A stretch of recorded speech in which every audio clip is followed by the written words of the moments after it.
Act act यानी कानून। कानून एक अधिनियम होता है जिसके द्वारा किसी देश की शासन व्यवस्था को चलाया जाता है।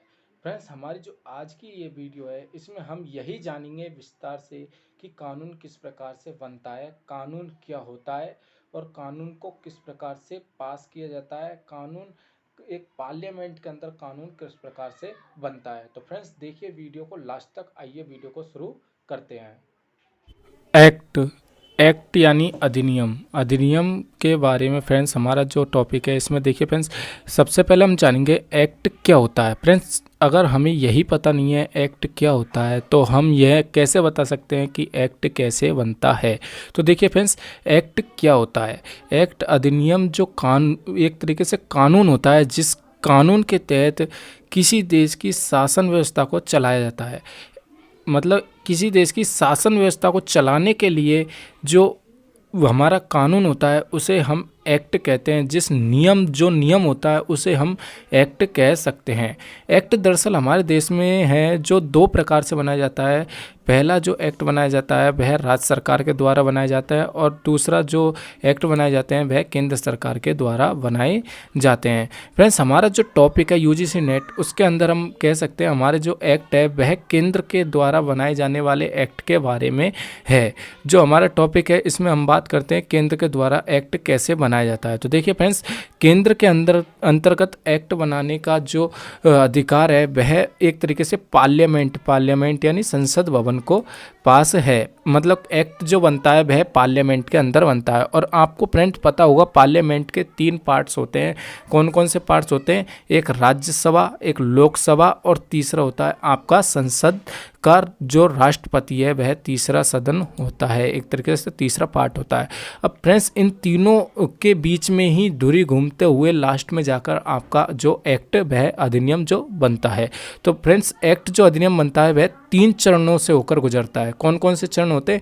पहला होता है तैयारी यानी प्रिपरेशन, दूसरा होता है प्रस्तुतिकरण यानी प्रेजेंटेशन और तीसरा होता है पासिंग यानी हस्ताक्षर या मतदान करके जो किया जाता है वह। अब देखिए फ्रेंड्स, प्रिपरेशन कैसे होता है। जब जिस भी विषय से संबंधित कानून बनाना होता है उसके लिए सरकार जो क्या है वह ड्राफ्ट पेपर तैयार करती है। ड्राफ्ट पेपर यानी कच्चा चिट्ठा तैयार करती है।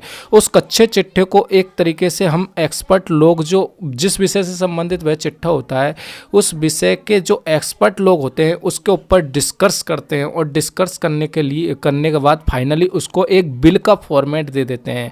और वह जो बिल फॉर्मेट होता है उसको वह संबंधित जो मंत्री होता है, जैसे कृषि से संबंधित अगर कोई बिल है वर्तमान में, जैसे देखा होगा आपने कृषि से संबंधित, उसे बनाने वाले तो अलग होते हैं, उस पर डिस्कस करने वाले लोग जो एक्सपर्ट होते हैं उस पर डिस्कस किया, उसके बाद उसको बिल फॉर्मेट दिया और बिल फॉर्मेट को कहाँ पे संबंधित मंत्री यानी कृषि मंत्री उठाकर उसको कहाँ पे ले आया? लोकसभा के अंदर। और लोकसभा के जो सदस्य होते हैं, जो हमारे देश में लोकसभा है उसके अंदर वर्तमान में देखा होगा आपने 552 सीटें हैं और राज्यसभा के अंदर आपको 245 सीटें हैं। तो उसमें 552 में कुछ तो पक्ष की है, कुछ विपक्ष की सरकार होती है। तो देखिए फ्रेंड्स, बहुमत की सरकार होती है वह पक्ष की सरकार होती है और जो बिगर बहुमत मतलब जो विपक्ष में रह जाती है वह होती तो सरकार का ही पार्ट्स लेकिन विपक्ष का पार्ट कहलाता है जो उसमें कमियां निकालता है। तो देखिए फ्रेंड्स, जो लोकसभा है उसके अंतर्गत बिल को फॉर्मेट कर दिया। यह बिल देखिए फ्रेंड्स, चाहे लोकसभा से आए चाहे राज्यसभा से आए, घूमना दोनों के अंदर पड़ता है। तो देखिए फ्रेंड्स, लोकसभा के अंदर से मान लीजिए कोई बिल पास होता है तो वहाँ पर उसमें बहस चलती है। उसके बाद बहस के बाद अगर उसमें कुछ कमी होती है तो उसको सुधारा जाता है, उसके बाद राज्यसभा में भेज दिया जाता है। इसी प्रकार से फ्रेंड्स, अगर राज्यसभा में से कोई बिल उठकर आता है तो राज्यसभा में उसमें बहसें होती है, पक्ष और विपक्ष कमियां निकालते हैं, कमियों को सुधारा जाता है, उसके बाद उसे लोकसभा में पेश कर दिया जाता है। फाइनली इन लोकसभा राज्यसभाओं से जब बिल को पास कर दिया जाता है उसके बाद फ्रेंड्स इसको राष्ट्रपति के पास भेजा जाता है और राष्ट्रपति और बिल को जो हमारे लोग संसद के दोनों सदनों से पास होने के बाद राष्ट्रपति इस पे के पास भेजा जाता है। राष्ट्रपति इसमें एक एक पेज को बारीकी से अध्ययन करता है। अध्ययन करने के बाद उसमें अगर कुछ कमियां तो उसे पुनः विचार के लिए लोकसभा या राज्यसभा में दोबारा भेज सकता है। अगर सब कुछ सही है तो उसमें हस्ताक्षर कर देता है, और जिस दिन राष्ट्रपति उस पर हस्ताक्षर करता है उसी दिन से वह बिल जो है वह एक्ट बन जाता है। और एक्ट बनने के बाद फ्रेंड्स उसको जो वह हस्ताक्षर करने के बाद जो एक्ट बना, जो अधिनियम बना है, वह लागू नहीं हुआ है। अभी लागू होने के लिए उसे जो ऑफिशियल गजट होता है, आपने अखबार में देखा होगा, एक ऑफिशियल गजट नाम का एक न्यूज़ सूचना आती है, उस ऑफिशियल गजट में कुछ एक्ट के बारे में लिखा होता है, उसको बारीकी से अध्ययन किया करो और उसके बाद आपको पता लग जाए कि ऑफिशियल गजट में क्या होती है। तो फ्रेंड्स जो ऑफिशियल गजट है वह सरकार का एक आधिकारिक गजट है, जिसके अंदर किसी चीज़ को लिखने का मतलब, किसी एक्ट को लिखने का मतलब है कि वह लागू हो चुका है। तो इस तरीक़ा से जब राष्ट्रपति सिग्नेचर करने के बाद अगर उसको ऑफिशियल गजट में लिख दिया जाता है जिस एक्ट को, तो वह एक्ट संपूर्ण देश पर लागू माना जाता है। और फ्रेंड्स हम कुछ जो शब्दावली है उसके बारे में बात करते हैं, देखिए कुछ महत्वपूर्ण शब्द है जिसमें देखिए फ्रेंड्स पहला शब्द हम बात करते हैं लॉ कमीशन ऑफ इंडिया।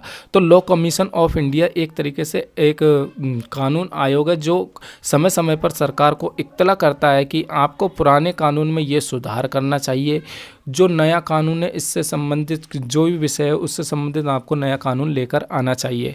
तो देखिए फ्रेंड्स कानून आयोग के अंदर कमेटी बनाई जाती है जो समय समय पर सरकार को बताती है कि देश के अंदर कौन सा कानून नया बनना है और कौन सा पुराना कानून में सुधार की आवश्यकता है। तो इस प्रकार से लॉ कमीशन सरकार को समय समय पर बताती है। और फ्रेंड्स आप विस्तार से इस सूचना को पढ़ सकते हैं रोक कर।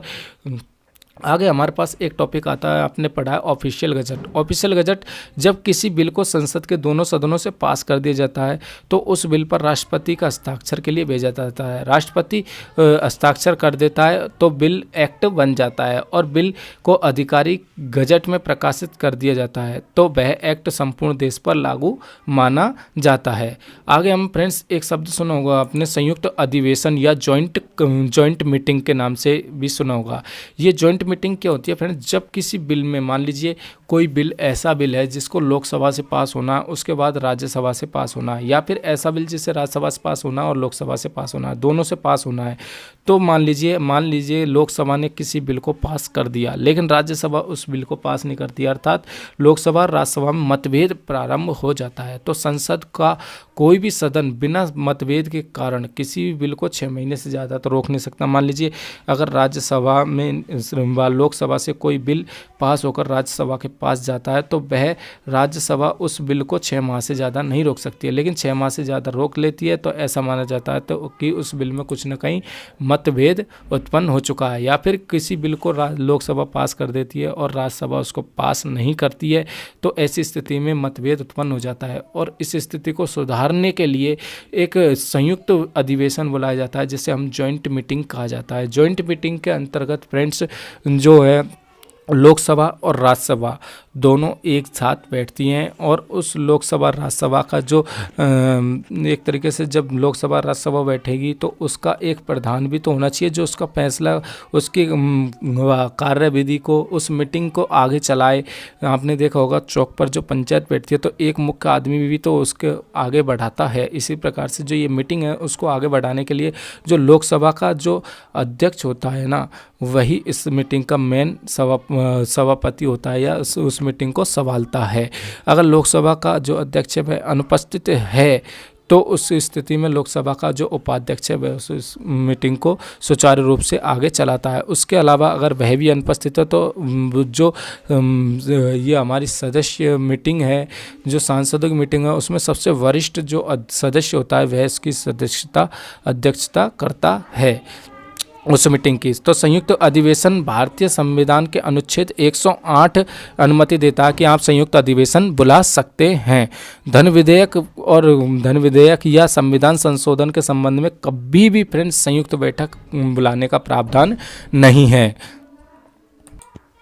धन विधेयक को छोड़कर किसी अन्य विधेयक में राष्ट्रपति किसी भी बिल को, मान लीजिए कोई धन विधेयक के अलावा कोई ऐसा बिल है जिस बिल को राष्ट्रपति फ्रेंड्स पुनर्विचार के लिए भेज सकता है, परंतु अगर संसद ने उसको दोबारा सुधार करने के बाद राष्ट्रपति के पास सिग्नेचर के लिए भेज दिया है तो वह विधेयक जो है उसे राष्ट्रपति को सिग्नेचर करना ही पड़ेगा। तो फ्रेंड्स इस तरीके से संयुक्त अधिवेशन या बैठक बुलाई जाती है। फ्रेंड्स इसके बारे में अगर आपको विस्तार से जानना है तो आप फ्रेंड्स कमेंट बॉक्स में आप मेरे को बताइए, मैं आपको संयुक्त अधिवेशन के बारे में विस्तार से बताऊंगा। साथ ही साथ ये धन विधेयक है जिसके बारे में विस्तार से बता सकता हूं। तो फ्रेंड्स आप कमेंट बॉक्स में कमेंट करके बताइए। वीडियो अगर अच्छी लगी है तो वीडियो को लाइक कीजिए, चैनल को सब्सक्राइब कर लीजिए।